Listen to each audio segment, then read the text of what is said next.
C'est mardi et c'est l'heure des informations sur Canal Vulgaire. Dans cette édition, nous parlerons de formation professionnelle avec une sortie de promotion. Nous parlerons également d'action de grâce. La musique est aussi au menu de ce journal. Voici donc pour le sommet de cette édition. Une fois de plus, bonsoir à vous. Merci de nous recevoir. 1228 jeunes qui bénéficiaient depuis 15 ans d'une formation holistique de la part de Compassion Internationale Burkina Faso à travers ce centre de développement pour enfants quittent donc la compassion pour la vie active. Après l'éducation, la formation, ces jeunes sont aptes désormais à faire valoir ce qu'ils ont appris dans les CDE. Et pour leur dire au revoir, la Direction nationale de Compassion a organisé à l'église des Assemblées de Dieu de Tanguin Barrage une sortie de promotion planifiée appelée Pull Up et Barka. On voit cela donc avec Habibala et Bonema. Je donne Tapsova. Selon une analyse multidimensionnelle de la pauvreté des enfants effectuée par l'UNICEF au Burkina Faso, 74,6% des enfants en milieu rural et 25,4% en milieu urbain sont confrontés à au moins une privation qui compromet la réalisation de leur plein potentiel. Les mécanismes de protection sociale mis en œuvre s'avèrent peu efficaces pour réduire de manière durable la vulnérabilité des enfants et des femmes.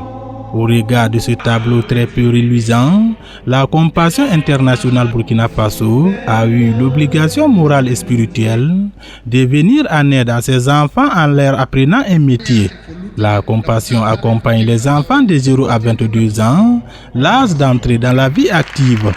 Le samedi 18 janvier 2025, à l'église des Assemblées de Dieu de Tanguin Barrage, la Direction nationale de la Compassion a organisé un événement qui consacre la graduation de 1228 impétrants de la promotion Compassion de Pulse Up et Barka. Compassion et ses partenaires, nous vous adressons un immense merci. Alors, cette journée est une journée spéciale pour nous. Ça marque un début, un nouveau départ. Nous sortons de Compassion, façon textuelle officielle, mais nous sommes encore liés. Et nous avons un sentiment de remerciement envers tous ces acteurs-là, Compassion Internationale et ses églises partenaires, les parrains, les sponsors, les moniteurs, les monitrices, les team leaders, pour ne citer que ceux-là qui ont contribué à notre épanouissement sur le plan spirituel, social et entrepreneurial. Il faut dire que Compassion, c'est un enseignement holistique. Ça prend en compte toutes les dimensions, c'est-à-dire les dimensions physiques, spirituelles. Nous avons reçu des soins des gens qui sont malades ou des situations vraiment délicates. Nous avons reçu également des subventions pour les scolarités et nous avons reçu des formations entrepreneuriales, que ce soit dans divers domaines, par exemple la décoration, dans le domaine technique. Beaucoup d'entre nous ont reçu des formations et d'autres des financements même. Certains d'entre nous ont déjà ouvert leur entreprise où ils emploient déjà des gens et ils arrivent à s'auto-épanouir dans la vie active. Nous avions vécu beaucoup de choses à la Compassion. Pour la Direction nationale de la Compassion, les enfants sont parvenus à la fin de leur cycle au sein du programme qu'ils quittent pour faire valoir les compétences qui leur ont été inculquées pendant ces 15 dernières années. C'est un honneur pour moi. Le programme de Compassion, c'est un programme qui se déroule dans la période de 0 à 22 ans pour tous les enfants. Alors donc, lorsque les enfants sont enregistrés dans le programme et bénéficient du programme dans cet intervalle-là, à 22 ans, l'enfant, ou disons maintenant le jeune, achève une étape dans son parcours parce qu'il a bénéficié d'un certain nombre de formations au niveau du centre de développement pour enfants et jeunes. Et à 22 ans, il entre dans la vie active pour pouvoir mettre en pratique ce qu'il a acquis comme compétences durant donc 10 ans, durant 15 ans, au niveau des centres de développement pour enfants et jeunes, contribuer au développement de sa société et aussi accompagner les plus jeunes qui sont également donc au niveau de ces centres qui continuent à bénéficier du programme. Pendant que le vin tu t'enivres, Le directeur général de l'Université Aube Nouvelle de Ouagadougou, qui est le parrain de cette cérémonie des sorties planifiées des jeunes du programme de développement mis en œuvre par la Compassion Internationale Burkina Faso et les églises partenaires, réaffirme son engagement à toujours accompagner ces jeunes. Dieu m'a permis d'occuper des position dans la vie active qui me permet d'avoir un réseau. Et dans ce monde, lorsque vous êtes connu et que vous tapez à certaines portes, à cause de vous, on peut vous ouvrir des portes. Donc ces jeunes dont je suis le parrain, si j'ai la possibilité d'intervenir auprès des institutions, auprès des personnes que je connais pour leur ouvrir des portes, je serai très heureux de le faire. Ces jeunes, ils ont besoin de conseils, ils ont besoin de notre expérience pour qu'ils sachent d'où est-ce que nous venons, pour être où est-ce que nous sommes. Ces conseils-là, je m'engage à le faire. Et je suis un formateur. Je suis prêt aussi à les accompagner pour avoir des formations complémentaires et faire d'eux des jeunes accomplis.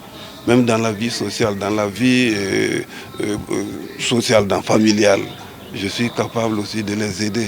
Ça fait plus de 37 ans de vie conjugale, mais ces jeunes sont appelés à se marier, ils ont besoin de conseils, mais comme l'accompagnement de compassion, elle est holistique, donc c'est dans tous les niveaux, et moi je suis prêt à les accompagner, et je serai fier de voir que ces jeunes-là sont devenus des grands de demain.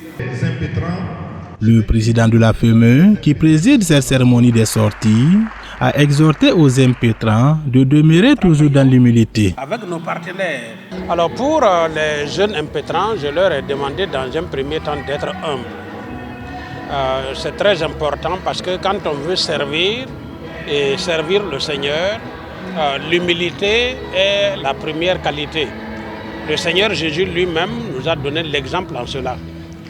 Deuxièmement, je leur ai demandé de rester enseignables.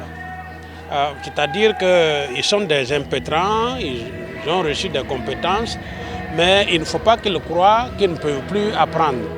Ils doivent continuer d'apprendre, ils doivent continuer à être enseignés et à continuer à se former de manière à ce que ce qu'ils ont acquis, qu'ils puissent continuer encore d'acquérir d'autres connaissances qui vont s'ajouter donc à leurs compétences. Je leur ai ensuite demandé également de continuer à faire en sorte qu'ils puissent élever leur niveau. Alors très souvent, quand on est parvenu à un niveau donné, on croit que ça suffit. J'ai donné l'exemple de celui-là qui a été instituteur, mais en continuant de se former, il a enseigné dans le secondaire et en continuant, il a enseigné au supérieur et il a terminé donc professeur titulaire. Donc je les ai encouragés donc à aller de l'avant dans leur formation de manière à ce qu'ils puissent arriver à donner le meilleur d'eux-mêmes. Et enfin, j'ai eu à leur demander de tout mettre en œuvre pour bien finir. On peut mal commencer, mais l'important c'est de bien finir et cela est très important parce que si vous finissez bien, c'est ce que l'on va garder de vous. Cette sortie planifiée est de la région du centre-nord, du centre-ouest et du nord.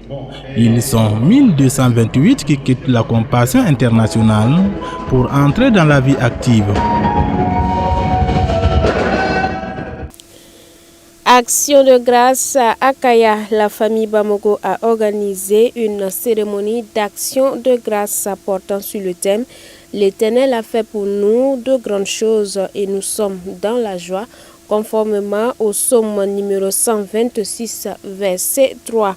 Cette marque de reconnaissance à Dieu dénote la volonté de la famille Bamogo donc d'attribuer les mérites de ce qu'elle est et a au Père Céleste. La cérémonie a enregistré dans la cour de la dite famille donc la présence de plusieurs personnes de marque. On voit cela avec Tunda Sida Salam Drogo et Yannick Kabori.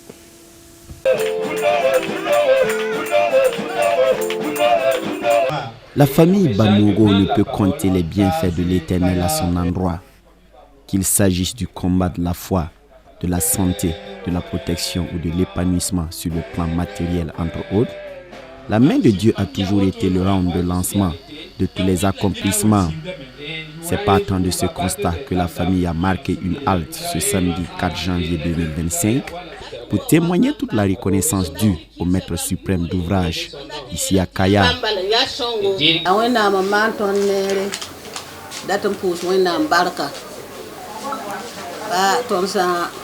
C'est Dieu qui nous a fait du bien et nous voulons lui rendre grâce. Nous ne savons vraiment pas comment traduire notre reconnaissance à Dieu. Dieu a pris soin de nous, il nous a protégés, il nous a aidés dans tout ce que nous faisons. Nous lui disons donc merci. Que Dieu reçoive la louange et l'adoration. Malgré nos faiblesses d'humains, Dieu nous protège et nous assiste continuellement. Cela nous touche. C'est la reconnaissance à Dieu pour tout ce qu'il a fait pour nous. Parce que depuis qu'on existe, depuis on a vu la main de Dieu sur nous, à tout point de vue. Et c'est pour cela que nous avons décidé donc de rendre grâce à Dieu, d'être reconnaissant, parce que ce que nous sommes, comme j'ai dit, et ce que nous faisons, ce que nous disons, c'est lui. Le fait marquant, c'est, je dois dire, la vie que Dieu nous donne. Parce que quand nous regardons donc dans la famille, on a traversé beaucoup d'épreuves. Mais jusqu'ici, on voit toujours la main de Dieu. Et on sait qu'il faut faire un arrêt pour rendre donc les actions de grâce à Dieu. L'Éternel a fait pour nous de grandes choses et nous sommes dans la joie. Tiré de Psaume 126, le verset 3. C'est le thème retenu pour cette action de grâce. Et qui d'autre que le président du conseil régional de Kaya pour le décortiquer. Le message tiré donc de Psaume 126 nous parle effectivement des bienfaits de Dieu à l'endroit du peuple d'Israël. Et ce psaume divisé en deux parties tourne nos regards vers le passé où nous devons être reconnaissants à Dieu pour ce qu'il a fait pour nous. Et cette reconnaissance, elle est tellement énorme que nous ne pouvons pas l'énumérer. Le salut que nous avons, la santé que nous avons tous les jours, la famille que nous avons, tout ça, c'est des actions de Dieu à notre faveur qui méritent d'être reconnues. Et ça, c'est très important parce que ça nous motive également à aller en avant, ce qui est la deuxième partie donc de ce psaume, qui est aussi une requête à Dieu, et une requête adressée à celui dont on a déjà expérimenté sa grandeur, ses bienfaits. Donc c'est, je dirais, une requête qui est sûre d'être exaucée parce qu'on s'adresse à un Dieu qu'on connaît. Dans le sérail évangélique de Kaya, la famille Bamogo occupe une place de choix. Ce mérite revient en grande partie au défunt papa, le pasteur Nongodo Bamogo, qui aura laissé des empreintes indélébiles jusqu'à ce jour. La famille Bamogo est tout pour l'église de Kaya, parce que nous nous rappelons de la vie de notre papa, Bamogo Nongodo, qui a beaucoup impacté l'église régionale. Et celui qui l'a écouté, celui qui a été à ses côtés, c'est que sa vision était fixée sur le Dieu créateur des cieux et de la terre. Et d'ailleurs, on dirait ici à Kaya, on dirait que le verset du pasteur Bamogo, c'est Matthieu 6, 33, qui dit « Cherchez premièrement le royaume et la justice de Dieu, et tout ce qui suit viendra ». C'est pour dire qu'il a su amener le regard de tout un chacun vers le vrai Dieu, qui effectivement fait des merveilles dans nos familles. Et cette action de grâce est aussi une leçon pour tous ceux qui étaient là, pour dire que n'oublions pas, toute bonne chose que nous recevons, toute bénédiction que nous recevons, nous l'avons reçue de Dieu, et ce que nous devons faire, c'est de lui rendre grâce, c'est de lui remercier.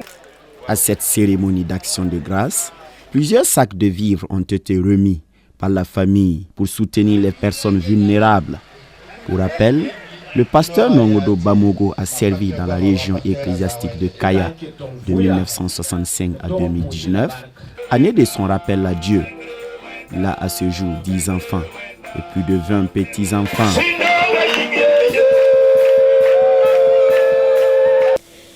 Une note musicale à présent, l'artiste Kissiane a mis un nouvel opus sur le marché du disque. Composé de 8 titres, l'album intitulé Promesses divines présente des messages de consolation, d'encouragement et rappelle surtout les promesses de Dieu pour ses enfants. L'œuvre a été dédicacée à New York aux États-Unis à travers un concert. Les détails avec Tudasida Salamedrogo.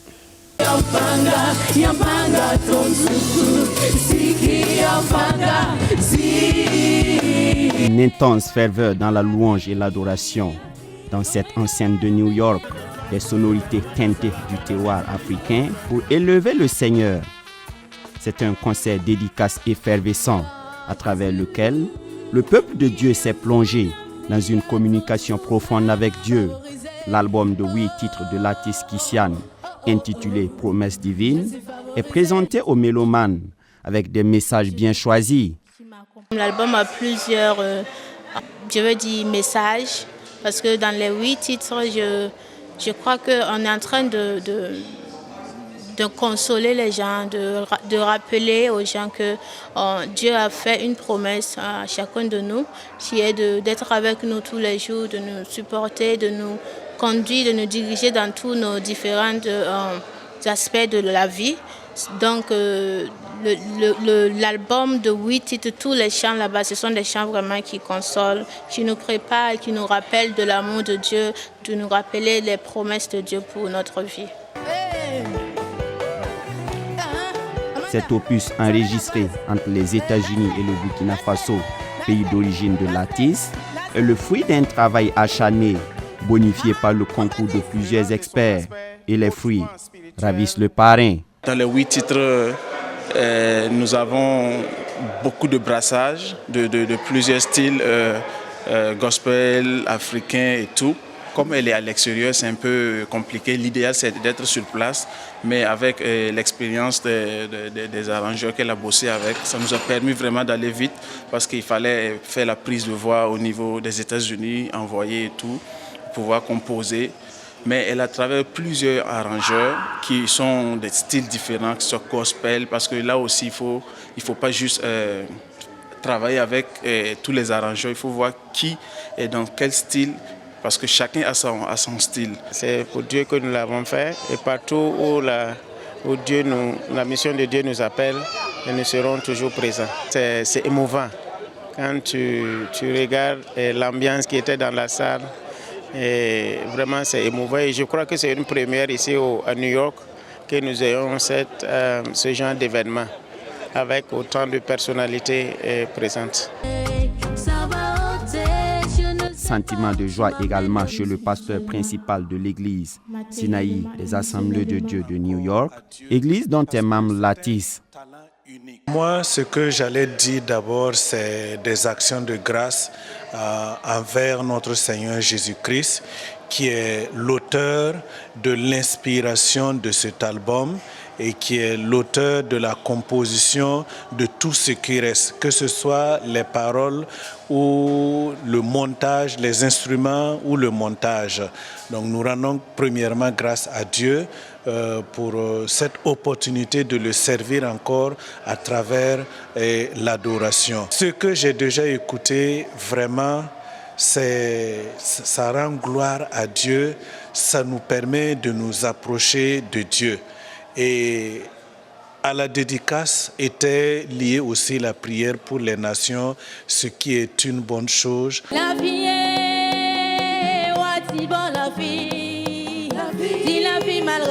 Même si Latis vit à l'extérieur, son cœur est toujours attaché à son pays d'origine, en proie à une situation sécuritaire difficile.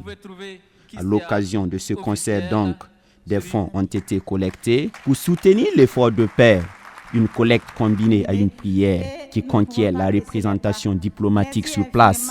Christiane est une Burkinabé, même si elle est aux États-Unis. Et elle a voulu associer à sa dédicace une prière pour les nations, une prière particulière pour le Burkina Faso, une prière pour les forces de défense et de sécurité et une collecte de fonds pour soutenir les personnes déplacées internes au Burkina Faso. Donc tout ce qui concerne le Burkina nous concerne. Voilà pourquoi nous sommes là ce soir, pour la soutenir et prendre part à la prière et à la collecte. C'est toujours le même message, un message de solidarité. Appeler tous les Burkinabés qui sont à New York et dans notre circonscription consulaire et au-delà à la solidarité, à l'entraide et surtout au patriotisme. Parce que le Burkina Faso, le président ne cesse de le dire, a besoin de tous ses fils et filles, qu'ils soient de l'intérieur ou de l'extérieur, pour contribuer et participer à la lutte. Oui, Dieu vivant maintenant, Seigneur, au nom de Jésus de Nazareth. Mon Père.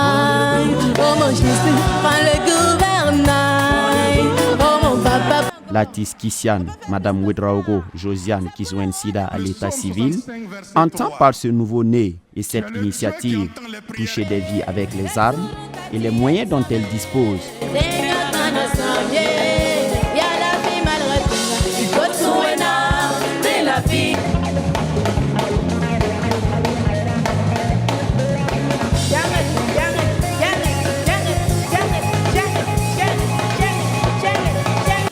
Voilà donc, rappelons-nous les uns les autres que Dieu reste fidèle à toutes ses promesses. Merci à vous qui nous avez reçus depuis notre chaîne YouTube et notre page Facebook. Demeurez bénis en Christ Jésus.